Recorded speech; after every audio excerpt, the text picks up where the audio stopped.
Haggis is Scotland's national dish made from minced lamb and beef, encased in beef intestine. While quintessentially Scottish, historians believe haggis actually originated in ancient Greece and eventually made its way northward with the Romans to Britain.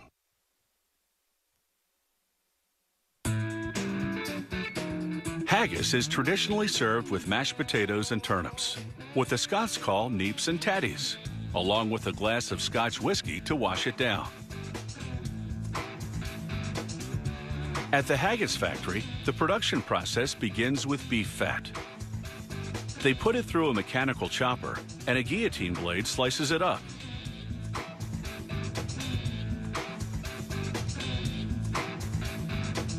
The chunks of fat go into a large cook tank. They fill the tank with water and simmer the fat for 2.5 hours.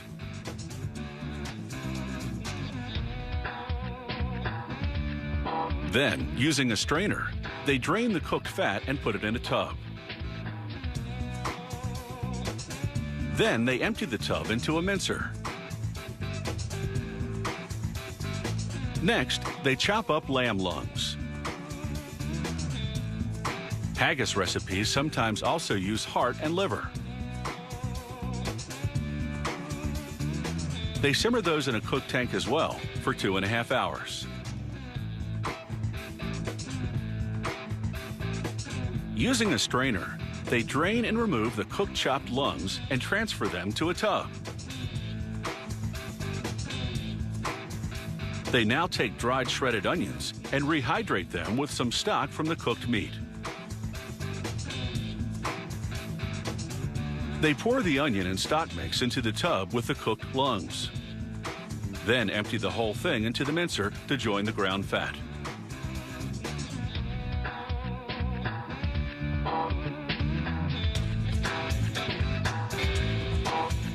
Next, 2 different grinds of oatmeal, medium and coarse, to give the haggis just the right texture, not too stiff, but not too loose. The consistency is key, which is why the grind proportions are a closely guarded company secret. Also a top secret, the composition of the spice blend they now add. All the company will divulge about this seasoning is that it includes salt and pepper. The oatmeal and spice blend now join the other ingredients in the mincer.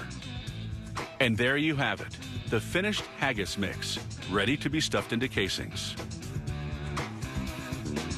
In keeping with tradition, the company encases its haggis in beef intestines. After a thorough cleaning, the intestines are stored in salt.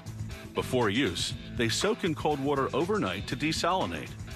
This also softens them up until sufficiently pliable for the stuffing process. On the filling line, workers slip an intestine over what's called the stuffing horn. Then, with the knee, activate a lever that triggers the machine to pump out a set amount of haggis mix. On this run, they're preparing the 1-pound size. They close the casing on either side with a thick aluminum staple. Now they spread the haggis out on cooking trays and pierce each casing to let air escape as the casing shrinks during cooking.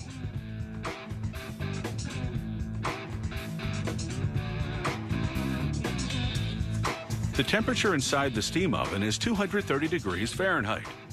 The haggis cooks for 1 hour, during which the casing shrinks and forms into a ball shape. Once the haggis come out of the oven and cool, workers cut them apart. Each haggis goes into a printed plastic bag, then into a vacuum sealer. The machine draws out 99.9% of the air before sealing the bag. This vacuum packing process extends a 7 to 10 day shelf life to 4 weeks. The packaged haggis now drop into a tank of hot water. The bags instantly shrink and thicken by 25%, making them significantly more durable. Haggis may date back to ancient Greece, but it's certainly changed with the times. This company also makes a 1-minute microwavable version, a canapé format, and even vegetarian haggis. Far beyond what Robert Burns could ever have imagined.